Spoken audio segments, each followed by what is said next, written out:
High everyone, good evening. আশা করি আপনারা খুব ভালো আছেন, আমরাও ভালো আছি। আমাদের এখানে চলছে রাসমেলা। সেই রাসমেলাতেই যাচ্ছি, ছেলেকে নিয়ে যাচ্ছি, মেয়েকেও নিয়ে যাচ্ছি, মানে সপরিবারে যাচ্ছি রাসমেলায় মেলা দেখতে। চলুন আমাদের সাথে মেলা দেখতে। আমরা মেলায় এসে পৌঁছেছি। আমাদের এই বেলুড় রাসবাড়ি কিন্তু বেশ ঐতিহাসিক স্থান বলে পরিচিত। এই রাসবাড়ি দাঁ পরিবারের অধীনেই ছিল বা আছে বলা যেতে পারে।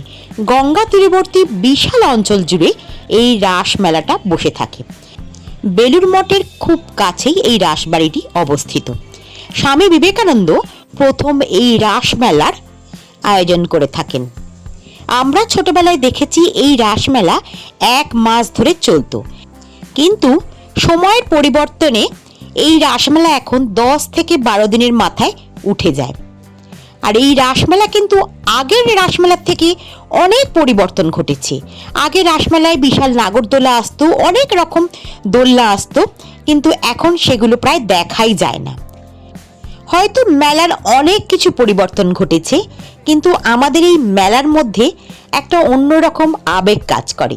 তাই রাসমেলা যখনই বসে না এসে থাকতে পারি না। হয়তো ছোটবেলার অনেক স্মৃতি খুঁজে পাই। এই রাসমেলাটা আমি কিন্তু বলতে গেলে প্রতিদিনই আসতাম। মানে আমার এই মেলায় আসার জগৎ ছিল মাসি, দিদিমা, দাদুর সঙ্গে। আমার মা খুব একটা আসতো না, আমি মাসিদের হাত ধরেই এই রাসমেলায় আসতাম। চলুন, এইখানটায় কি সুন্দর টেরাকোটার জিনিসগুলো বিক্রি হচ্ছে। রংটা একটু অন্যরকম এই দাদা ভাইয়ের দোকান, এটা কিন্তু খুব সুন্দর, বেশ গোল্ডেন কাজ করা, বেশ ভালো লাগছে। এখানে কিছু গাছগাছালিও আছে। আর মেলার সব থেকে বড় আকর্ষণ ছিল এই কাঠের দোকানটি। একটা মাত্র কাঠের দোকান বসেছিল, কিন্তু অপূর্ব কালেকশন, তেমনি দামটাও কিন্তু বেশ চড়া ছিল। আগেকার দিনে মানুষের এইসব জিনিস কেনার দোকান বেশি থাকতো না বলে মেলায় কিন্তু প্রচুর মানুষ অনেক জিনিসপত্র কিনে নিয়ে যেত। কিন্তু এখন বাজার দোকান অনেক বেশি এবং অনলাইনের যুগে এই সব দোকান বলতে গেলে কানাই পড়ে গেছে। এখন আমি একটু কুড়ুনির খোঁজ করছি, আর একটু সংসারের টুকিটাকি জিনিস যদি ঠিক ঠিক পাই কিনে নিয়ে যাব। এই সব জিনিসগুলো কিন্তু দেখতে ভারী ভালো লাগে।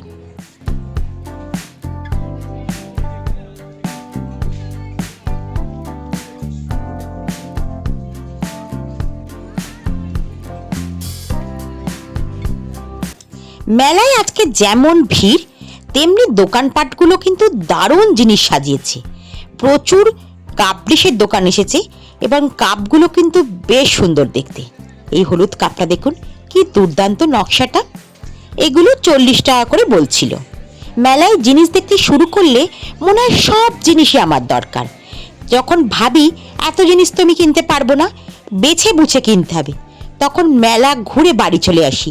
কোনটা খুব প্রয়োজনীয় সেটা ভেবেই উঠতে পারি না, তাই সেরকম বেশি কিছু জিনিস আমার কেনা হয় না।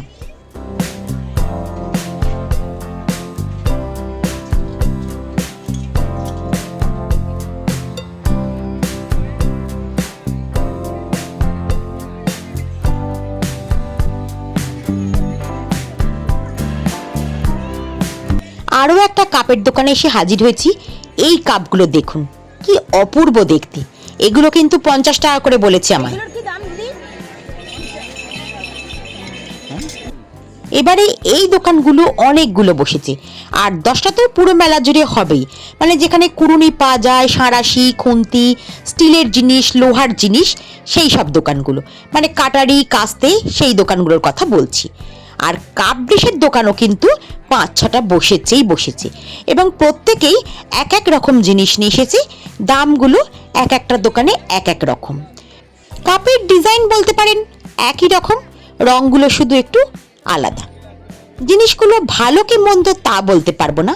ওই 25 টাকা থেকে শুরু, 40, 50, 70 এরকম দামের মধ্যেই কাপ ঘোরাফেরা করেছে।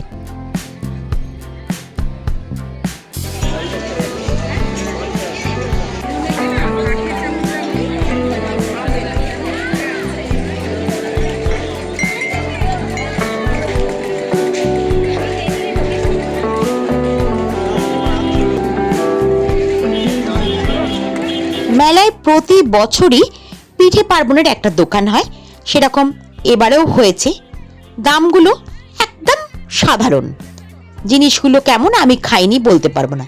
এই যে লিস্ট টাঙিয়ে দিয়েছে কিসের কি দাম। আর এইটা হচ্ছে মিকি মাউস, বাচ্চাদের সব থেকে প্রিয় জিনিস। আমি এই মেলার মধ্যে প্রথম একটা জিনিস দেখলাম যেটা বাচ্চারা খুব খুশি হবে। এটা অবশ্য প্রতি বছরই আসে, তাই প্রতিবারের মতন একই জায়গায় এটা বসানো হয়েছে। আর এইখানে কিছু বল নিয়ে খেলা, এটাও কিন্তু একদম ছোট বাচ্চাদের জন্য। এটাও কিন্তু বাচ্চাদের বেশ মজার জিনিস। ওইখান থেকে বেরিয়ে এসেছি, আবার একটু হাঁটছি, গঙ্গার ধারের দিকে যাব, যেখানে আছে রাসবাড়ির আসল মন্দির, রাধাকৃষ্ণ মূর্তি, নাটমঞ্চ, রাসমঞ্চ, আর আছে 6টা শিব মন্দির। চলুন দুধারের দোকানগুলো দেখতে দেখতে ওই রাস মন্দিরটায় গিয়ে পৌঁছই আমরা। এবারে এই দোকানটা দেখছি একটাই এসেছে, বন্দুক দিয়ে বেলুন ফাটানো। এটা কিন্তু আমাদের ছোটবেলায় খুব প্রিয় একটা খেলা ছিল। এখনকার বাচ্চারা খুব একটা এটা নিয়ে মাতামাতি করে না, তারা এখন কম্পিউটারের যুগে বাস করে না, এগুলো তাদের ঠিক ভালো লাগে না। ও মা, পানের দোকানও বসেছে, বাহ খুব সুন্দর তো। আর কুলফির দোকান বেশ অনেকগুলো বসেছে। সারা রাসমেলা ঘুরলে এই একটা মাত্র বেতের ঝুড়ির দোকান পাওয়া যাবে। এই মহিলাই একমাত্র ঝুড়ি, কুলো, ধামা নিয়ে বসেছেন। আগে আমরা ছোটবেলায় দেখেছি এই রকম দোকান অনেক থাকতো, আর আমার মা দিদিমারাও কিন্তু প্রচুর এরকম বেতের ঝুড়ি কিনে নিয়ে যেত। কিন্তু এখনকার প্লাস্টিকের যুগে আমরা এই জিনিস খুব একটা ব্যবহার করি বলে মনে হয় না। এখানে পুরো সারি সারি ফুচকা বসেছে, বলতে পারেন পুরোটাই ফুড স্টল।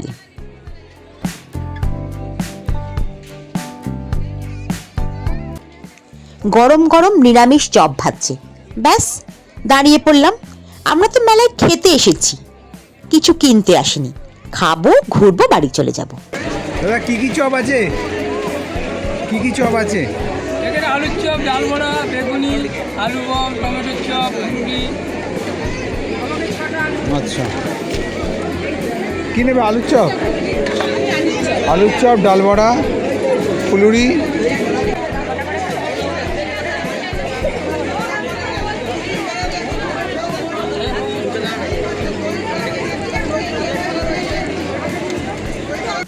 আমি আলুর চপ খেতে ভীষণ ভালোবাসি, তাই আমরা সকলেই আলুর চপ নিয়ে নিয়েছি এবং চপগুলো দুর্দান্ত ছিল। আলুর বোমও নিয়েছিলাম, সেটা খুব একটা ভালো ছিল না খেতে। রোদ্দুরও কিন্তু আমাদের সাথে পাল্লা দিয়ে চপ খাচ্ছে। এখন সে বড় হয়ে গেছে, ঝালও খেতে শিখে গেছে। চপের দোকানের ঠিক পাশেই ছিল দই বড়া। দই বড়া অবশ্য আমরা খাইনি, কিন্তু বেশ ভালোই বিক্রি হচ্ছিল, দেখলাম, দেখতে ভালো লাগছিল। একটু এগিয়ে দেখি এখানে বিশাল একটা দোকান হয়েছে। এখানে ফিশ ফ্রাই, ফিশ ফিঙ্গার, অনেক রকম জিনিস পাওয়া যাচ্ছিল। তার পাশেও কিন্তু আরও একটা চপের দোকান।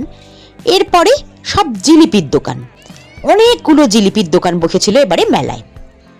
আর এখানটা ভিড় দেখুন, পুরো একদম মেলা জমে উঠেছে বলতে গেলে।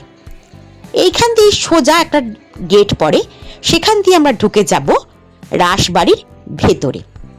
এই যে গেটটার ভেতর দিয়ে সোজা চলে গেলেই পারবো গঙ্গার ধার। আর এই চত্বরটার ভেতরেই আছে রাসমঞ্চ, নাট মন্দির, সব কিছু দেখা যাবে।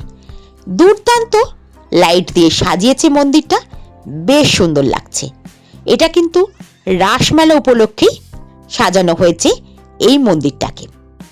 এই রাস্তাটা দিয়ে একটু এগিয়ে গেলেই পাওয়া যাবে রাসমঞ্চ। রাসমঞ্চকেও কিন্তু অনেক পুতুল দিয়ে সাজানো থাকে এই রাসমেলা উৎসবের সময়।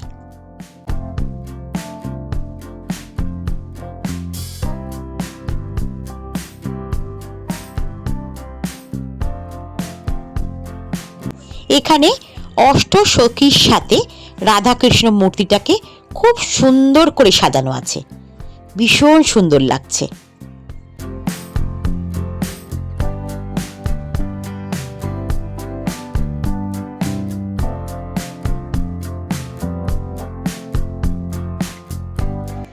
এগুলো হচ্ছে শিব মন্দির, একদিকে 3টে আর একদিকে 3টে, মানে মোট 6টা শিব মন্দির এখানে আছে। আর এটা হচ্ছে ঘড়ি টাওয়ার।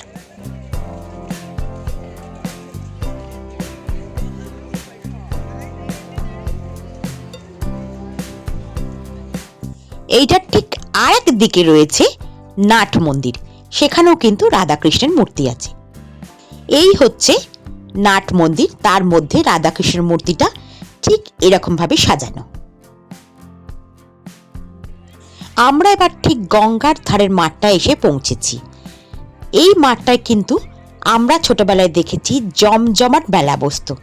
অবশ্যই এখানে বসতো নাগরদোল্লাগুলো, যেখান থেকে গঙ্গার ধারটা খুব সুন্দর দেখা যেত। আর গঙ্গার ধার থেকে রাসবাড়িটার ভেতরটা ঠিক এই রকম দেখা যাচ্ছে। অনেক মানুষ এখানে ঘুরে বেড়াচ্ছে, মানে গঙ্গার ধারটায় এসে বসতে অনেক মানুষই পছন্দ করে। এখন এই ভেতরে কিছু আর বসতে দেয় না। আমরা আবার একটু বাইরে এসেছি একটু পাপড়ি চাট খাবো বলে। মেলায় আসবো, এটা ওটা না খেলে কি চলে? তাই পাপড়ি চাট কিনতে এসেছি। এটা কিন্তু আমার ছেলে মেয়ে কর্তা সকলেই খুব ভালোবাসে।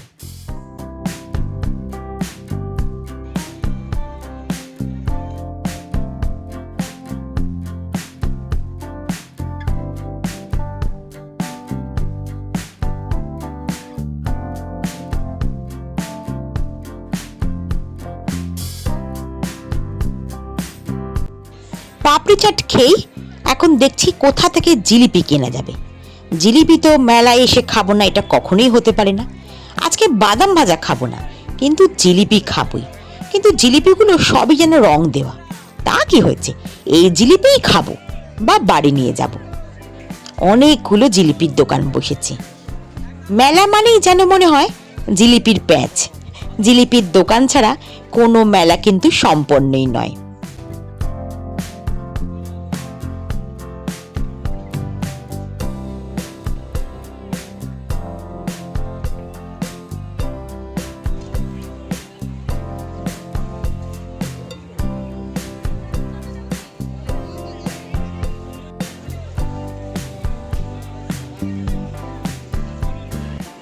আমি কিন্তু জিলিপি খেতে খুব ভালোবাসি। আপনাদের মধ্যে কেউ কি আছেন এই গুড় কাঠি খেতে ভালোবাসেন? জিলিপি তো কেনা হলো, এরপর একটু পুতুলের দোকানে দাঁড়িয়েছি। না কিনবো না, কিন্তু দেখতে ভালো লাগছে। আমার ছেলে মেয়েও একটু দেখছে। এখন কি আর পুতুল খেলার বয়স আছে? সংসারে তো সারাক্ষণ পুতুল খেলেই যাচ্ছি, আর নকল পুতুল নিয়ে খেলার ইচ্ছাটা নেই।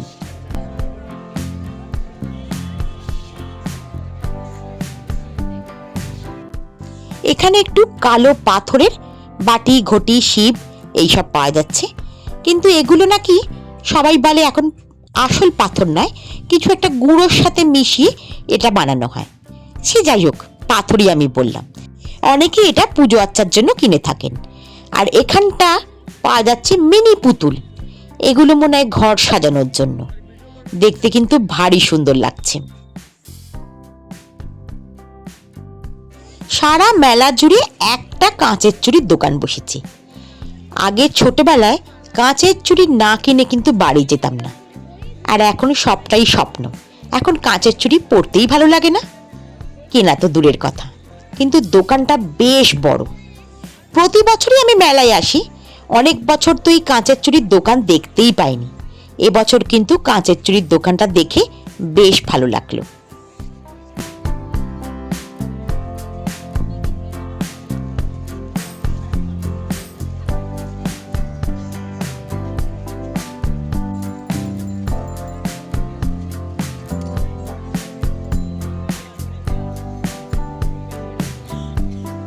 সারা মেলায় এরকম একটা ছোট্ট নাগরদোলা বসেছে পুচকেগুলোর জন্য। এটা দেখেও বেশ ভালো লাগছে। দাদা ওইগুলো তো মালপোয়া, এগুলো নিকুতি শ কত করে? 20 টাকা শ। নিখুঁতি দেখে কিনলাম। এটা তো আসল নিখুঁতি নয়, কিন্তু খুব বাজে খেতে ছিল জানেন। এরপরে ছেলে মেয়েদের জন্য দাঁড়িয়েছি কি চেন কিনতে। এগুলো ওদের খুব পছন্দের, ওরা এগুলো 3-4টে করে কিনে নেবেই নেবে।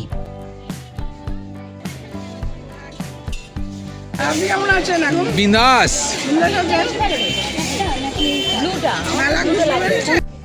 মেলা ঘুরতে এসে যে জিনিসটা আমি না কিনে বাড়ি যাই না সেটা হচ্ছে আচার।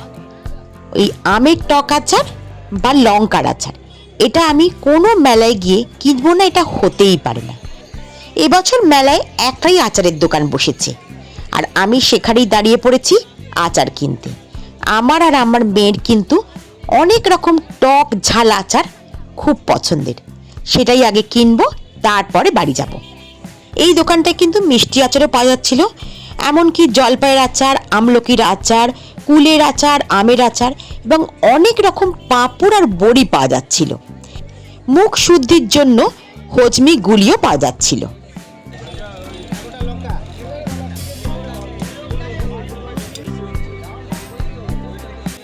আজকে মেলায় এসে সন্ধ্যেটা কিন্তু দারুণ কাটলো। অনেকক্ষণ ধরে মেলায় ঘুরলাম। এখন বাজে রাত্রি 9:30। এবার বাড়ি ফিরে যাওয়ার পালা। আজকের ভিডিওটা আর বেশি বড় করব না, আর দু একটা দোকান দেখেই শেষ করে দেবো। আপনাদের যদি ভিডিওটা ভালো লেগে থাকে একটা লাইক করবেন। আপনি যদি আমার চ্যানেলে নতুন হন একটা সাবস্ক্রাইব করে আমার বন্ধু হওয়ার অনুরোধ রাখলাম। আপনারা ভালো থাকবেন, সাবধানে থাকবেন। আমি খোসবাড়ি পরম্পরার চৈতালি। আজ তবে আসি, আবার আসবো নতুন ভিডিও নিয়ে। রাসমেলা ঘোরা হলো, এবার বাড়ি যাওয়ার পালা।